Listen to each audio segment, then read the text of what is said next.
애굽의 술객들이 왜 바로의 꿈을 해석할 수 없었겠습니까? 여러분, 그 꿈은요, 우리가 봐도 대충 의미하는 바를 유추할 만한 꿈이지 않습니까? 좀 그래요. 자, 왜 해석을 못했는가? 크게 한 두 가지로 생각할 수가 있습니다. 첫 번째는요, 하나님의 말씀이었기에 세상 사람들은 해석하지를 못했습니다. 지금처럼 성경을 이야기하는 것이 아닙니다. 그때는 하나님의 꿈으로 그렇게 말씀하셨어요. 자, 그래서 하나님의 사람인 요셉이 그 뜻을 해석할 수가 있었던 것입니다.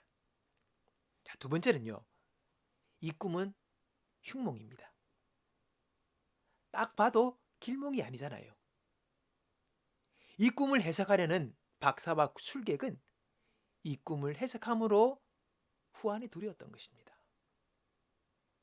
네가 이 꿈을 흉하게 해석해서 이런 재앙이 닥쳤다 라고 하면 답이 없는 것입니다. 두려웠습니다. 그래서 이들은 이 꿈에 대하여 함구하는 것입니다. 두려움이 그 꿈의 해석을 막은 것이지요. 여러분, 사람은 다 똑같습니다. 두려움은 피하고 욕심은 차리고 싶은 것입니다. 이것은 사람의 근본 속성입니다. 일반 사람들은 여기에서 벗어나지를 못합니다. 다 그 안에서 살아갑니다.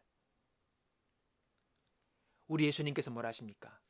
너희가 나를 따르려면 자기를 부인할 수 있어야 한다.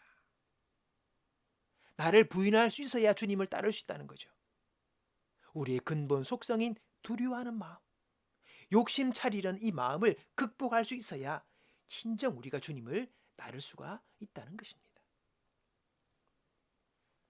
하나님은 아브라함을 부르십니다. 너는 너의 본토 친척 아비집을 떠나 내가 내게 지시할 땅으로 가라. 안정된 자기 삶의 자리를 떠나서 어디인지도 모르는 목적지를 향해 여행을 시작해야 합니다. 그때는 지금처럼 비행기를 타고 열차를 타고 편안과 안전을 보장하는 그런 여행이 아닙니다. 미지의 세계를 향해서 위험을 각오하고 나가는 그런 여행입니다. 그러나 그는 그 부름에 응답했다고 했습니다. 그래서 성경은 아브라함은 믿음으로 하나님의 부름에 응답했다고 기록하고 있습니다.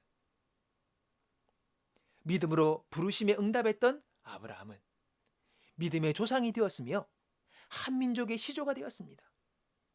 또 그의 가계를 통해 예수 그리스도가 세상에 오시는 복된 일에 쓰임을 받게 되었던 것이지요. 두려움을 믿음으로 극복한 케이스입니다. 다윗의 아들 솔로몬이 왕위에 올랐습니다. 그가 하나님께 1000번제를 드린 후 하나님께서 그의 꿈에 나타나 물으십니다. 내가 내게 무엇을 줄꼬? 그때 솔로몬은 자신을 위해 명예나 재물이나 장수함을 구하지 않았습니다. 하나님께서 세우신 이 왕의 자리를 잘 감당할 수 있도록 지혜를 구했습니다. 하나님은 그가 사심을 채우지 않은 것을 기뻐하셨고 지혜와 함께 다른 모든 것을 그에게 허락하셨지요. 솔로몬은 욕심에 붙잡히지 않았습니다. 반면 두려움을 이기지 못했던 이스라엘 백성들은요, 축복의 땅 가나안을 눈앞에 두고도 그것에 들어가지 못하고 광야를 돌다가 그들의 생을 마치게 됩니다. 명예의 욕심을 다스리지 못했던 그 아나니아와 삽비라는 자신의 재산의 반을 하나님께 바치고도 죽임을 당하는 어리석은 삶을 살았습니다. 욕심을 극복하지 못했던 것이지요. 우리는 두려움과 욕심을 제어해야 합니다. 어떡합니까? 비결은 다른 것이 아닙니다. 주 예수 바라보는 것입니다. 그를 바라보면 하나님께서 우리에게 그 힘을 주시는 것입니다.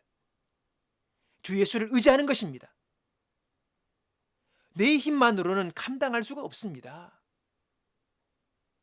내가 이르노니 너희는 성령을 따라 행하라. 그리하면 육체의 욕심을 이루지 아니하리라. 주님 따라, 말씀 따라 믿음으로 순종하며 나갈 때에 우리는 능히 이길 줄로 믿습니다. 주님이 도우시잖아요. 내 안에 주님이 승리케 하시고 승리의 길로 인도하십니다. 하나님께서 바로에게 주신 꿈은 하나님께서 장차 애굽 땅에 행하실 일이었습니다. 술객과 박사는요, 이것을 해석할 수가 없었습니다. 그러나 신앙의 사람 요셉은 그 꿈을 해석하고 장차 행하실 하나님의 역사에 동참하는 은혜를 누릴 수 있었습니다. 저와 여러분도 믿음의 사람이 되어 주님의 뜻을 깨닫고 주님의 일하심을 해석하고 세상을 구원하고 치유하시는 그 하나님의 역사에 동참하여 쓰임받는 생이 되시기를 주님의 이름으로 축복합니다.